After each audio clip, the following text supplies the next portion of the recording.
Maruti Suzuki Alto ऐसा नाम है जो इंडियंस के दिलों में एज अ ब्रांड बनकर बस चुका है, क्योंकि आपसे लेकर आपके दादाजी को भी इस हैचबैक कार के बारे में पता होगा ही।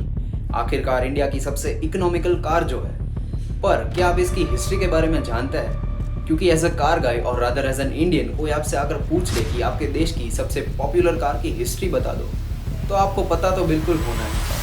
तो आइए ढूंढते हैं ऑल्टो की हिस्ट्री के बारे में। Maruti Suzuki has drawn up a major expansion plan in India.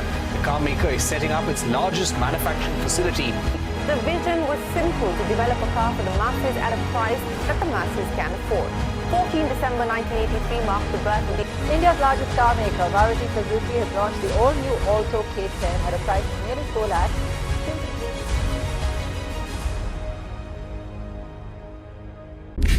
सबसे पहले बात करते हैं कि अभी की सिचुएशंस क्या है। फिलहाल ऑल्टो की K10 सीरीज को 2015 के बाद फिर से 2022 में मारुति ने लॉन्च कर दिया है, जिसके बारे में इस वीडियो में मैं बताऊंगा। लेकिन उससे पहले ऑल्टो की थोड़ी हिस्ट्री के बारे में जान लेते हैं।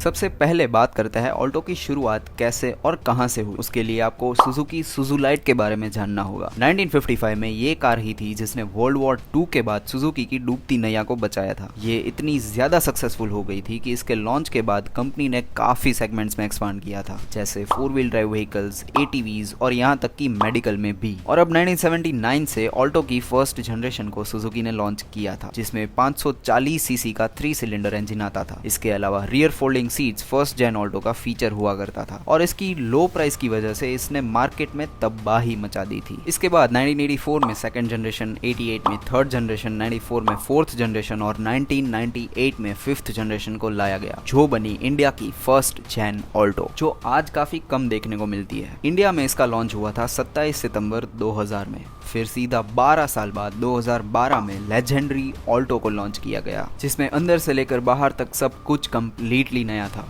और इस बार तो ये और ज्यादा बिकनी थी, क्योंकि सबसे सस्ती के साथ ज्यादा माइलेज का भी दावा था मारुति सुजुकी का। And rolling back to 3 years later 2015 में ऑल्टो का 1000 सीसी वर्जन लॉन्च किया गया, जिसका नाम था ऑल्टो K10। लेकिन ये BS6 के नॉर्म्स को फॉलो नहीं कर पाई, इसीलिए 2019 में मारुति ने इसको डिसकंटिन्यू कर दिया। और आज 2022 में एक बिल्कुल नए अवतार में ऑल्टो K10 को फिर से लॉन्च किया गया है। बात करते हैं उसके बारे में। सबसे पहले बाहर से क्या बदलाव है। सुजुकी का हार्ड टेक प्लेटफॉर्म अब काफी जाना पहचाना है, क्योंकि बलेनो, इग्निस, स्विफ्ट और डिजायर जैसी कार्स इसी प्लेटफॉर्म पे बनी है, और ऑल्टो K10 भी इसी प्लेटफॉर्म पे बनेगी। इसके अलावा डायमेंशंस में 2015 वाली K10 से इसमें 15 mm कम लेंथ, 45 mm ज्यादा हाइट और 20 mm ज्यादा व्हील बेस आएगा। और बूट स्पेस भी 37 लीटर ज्यादा यानी 214 लीटर्स की आएगी। और ये 6 नए कलर्स इस बार K10 में आएंगे: silver, grey, white, blue, red and gold. अब बात करते हैं अंदर क्या बदला है, क्योंकि आखिरकार हमें अपने आप में और अपनी कार के अंदर झांक कर देखना चाहिए और बदलाव लाना चाहिए, है ना।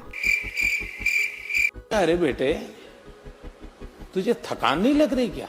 बहरहाल अंदर बिल्कुल नया डैशबोर्ड, नया स्टीयरिंग व्हील और ऑल ब्लैक इंटीरियर्स तो है ही, लेकिन इस बार इसमें 7 इंच की टच स्क्रीन इंफोटेनमेंट स्क्रीन आएगी, जिसे सुजुकी स्मार्ट प्ले स्टूडियो भी कहता है, जिसमें एज यूजुअल एप्पल कारप्ले और एंड्रॉइड ऑटो ऑफर होंगे। पर इसके लिए आपको अपनी जेब ज्यादा ढीली करके इसका टॉप वेरिएंट VXI प्लस ही खरीदना पड़ेगा। इतनी अच्छी चीजों के बारे में बात हो ही रही है, तो इसके अच्छे अच्छे फीचर्स पे भी नजर डाल ही लेते हैं। ऑल न्यू ऑल्टो K10 में अब स्टैंडर्ड सेफ्टी फीचर्स के अलावा ब्लूटूथ, 4 स्पीकर्स, आगे की दोनों पावर विंडोज, नहीं मतलब क्यों सुजुकी अब भी 2 एक्स्ट्रा पावर विंडोज देने में इतनी कंजूसी कर रही है। आप क्या सोचते हैं, बताइए नीचे कमेंट्स में। क्या ये कॉस्ट कटिंग सही है या फिर ये एक नेसेसरी फीचर हो गया है? और वैसे भी कई कस्टमर्स इसे आफ्टर मार्केट इंस्टॉल करवाने ही वाले हैं। खैर, इसके अलावा अब इसमें टॉर्जन बीम सस्पेंशन आएंगे, ना कि पहले जैसे 3 लिंक सस्पेंशन। और आसान भाषा में टॉर्जन बीम सस्पेंशन ज्यादा ड्यूरेबल होते हैं 3 लिंक से। अब भाई नया बम है तो नया बारूद भी तो चाहिए ना, इसीलिए इसमें सुजुकी के पुराने 1000 सीसी वाले K10B इंजन की जगह K10C इंजन आएगा, जो मैनुअल और AMT दोनों में अवेलेबल होगा। और ये 5500 RPM पे 66 PS की पावर और 3500 RPM पे 89 न्यूटन मीटर्स का टॉर्क प्रोड्यूस करता है। भले ही इसके पावर फिगर्स ऑन पेपर कम लग रहे हो, लेकिन एक बार इसे धर्मशाला के उन पहाड़ी रास्तों पर लेकर जाइए। शायद ब्रेजा को भी वो चढ़ने में थोड़ी देरी लग सकती है, लेकिन ये